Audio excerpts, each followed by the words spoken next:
So here we have the Hot Toys movie masterpiece 1/6 scale Amazing Spider-Man collectible figure, and just got this in the mail today. Let's open this up and see exactly how this figure is.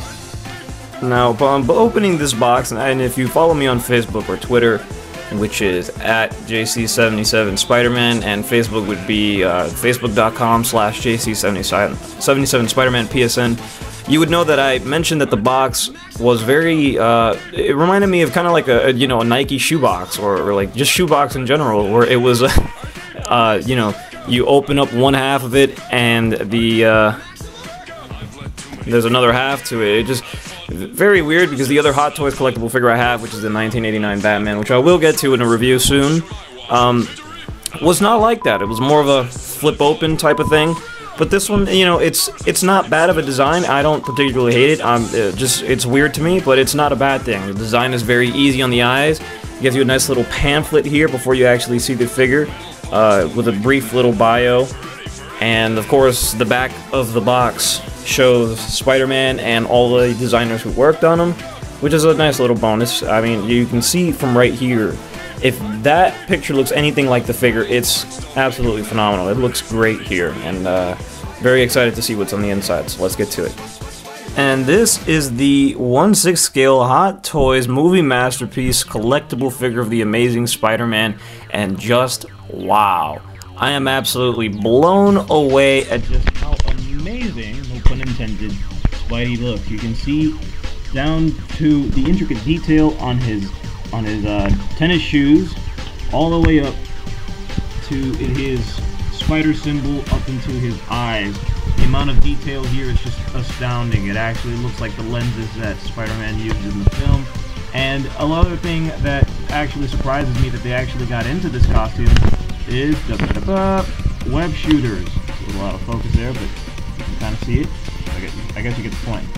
They actually integrated the web shooters, which, to be honest with you, is probably the thing that is going to be having me worried the most, because it's glued onto there. I don't think it was sewn on. I think it was glued instead, which means if you flimsy with that figure a lot, and sometimes you have to replace the hands, and you want to get them in different poses and whatnot, your hands are going to be in this general area, so you can actually pull that off. So that might be a dangerous thing.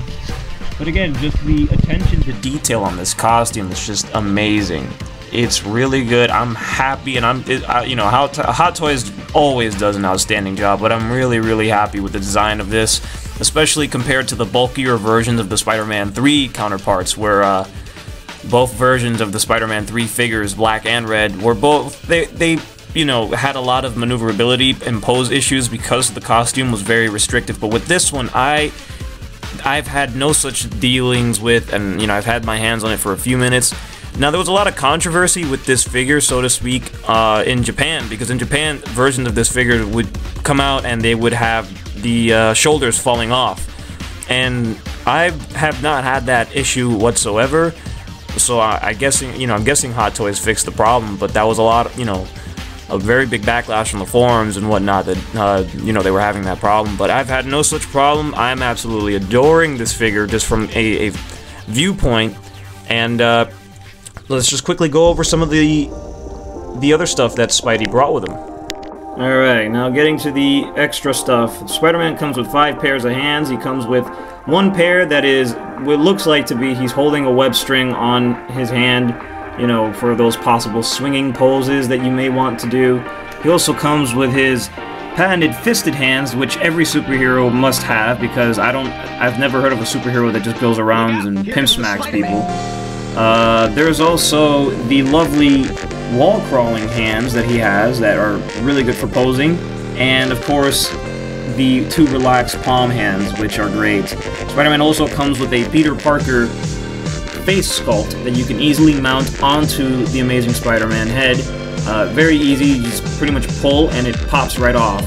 And, you can see from the bottom here, it's like a little switch where you can, insert the head in. Now, the Andrew Garfield sculpt is amazing. It actually resembles very much to Andrew Garfield. The only issue I actually have with this sculpt is the #1 issue everybody else has, is that blood pattern that he has on his cheek. It would have been better if we had maybe a variation of just, you know, if we had both this sculpt alongside with a clean version, but because we got the dirty version with the blood on his face, it's kind of, I would rather prefer a clean face. But nonetheless, it's a very good sculpt. It highly resembles Andrew Garfield, looks almost exactly like him, and that's just really a minor nitpick that I have. Spider-Man also comes with 4 different strands of webbing that you can attach to his wrists. If you take off his wrist, there's a little peg in there that you may be able to put in the webbing into, and you can see the little rings around the webbing strands. That is where you put them in, and then you attach the hands, and it looks like webs are shooting out of his wrists.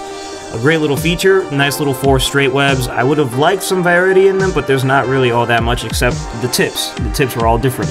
But again, it's not too bad.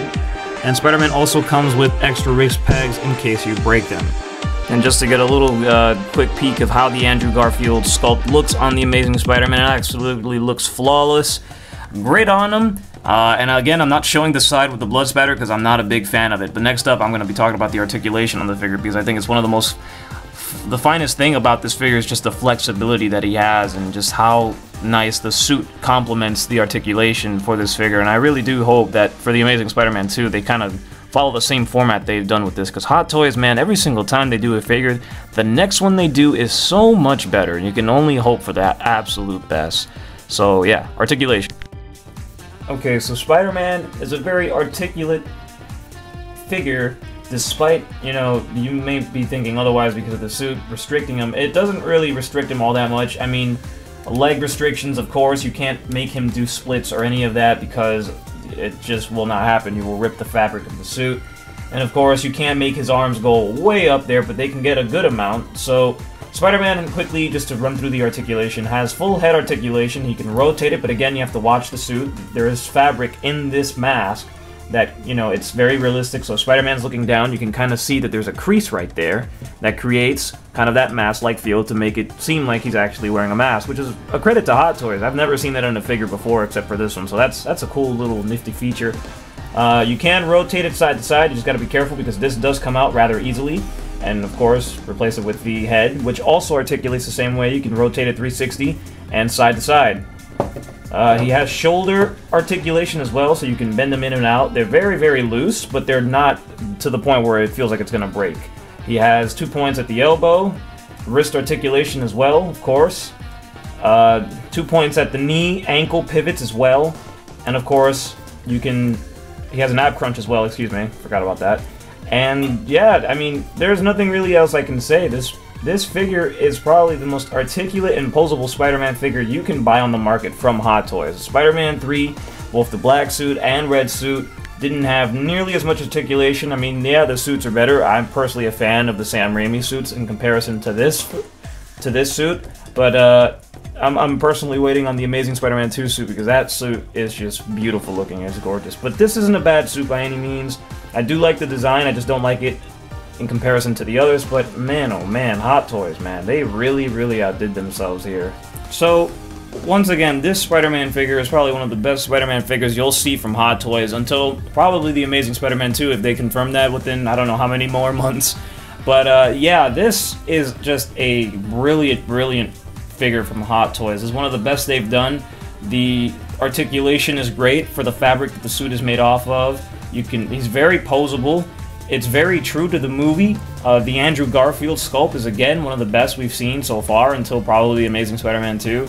Overall, as a Hot Toys figure, in retrospect, I'd rate this an 8 out of 10. This is probably one of the finest they've done, and maybe I'm just a little bit biased because it is a Spider-Man figure, but it is a really good figure, and it's very, very cheap in comparison to most others.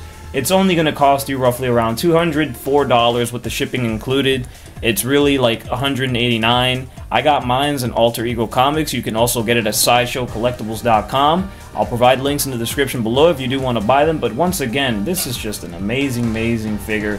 The sculpt is fantastic. The posability, the accessories, the webbing, although it could have been more varied, is great. But again, I may not be that big of a fan of the suit in general, but I can appreciate a finely sculpted figure, and this figure is definitely one of them. I do prefer the Sam Raimi costumes than to this one. I feel like this one is just a little meh in comparison to those. But again, the Amazing Spider-Man 2's costume, whenever that figure gets released, we'll probably blow this one out of the water, and I'll be purchasing that day one once I get it. I'll probably pre-order it. So, once again, if you want to get it, the links are down below. I'd personally rate this an 8 out of 10, but stay tuned, guys, because I'll be coming with you with another one of these Hot Toys reviews with the 1989 DX series Batman, and that'll be quite a treat.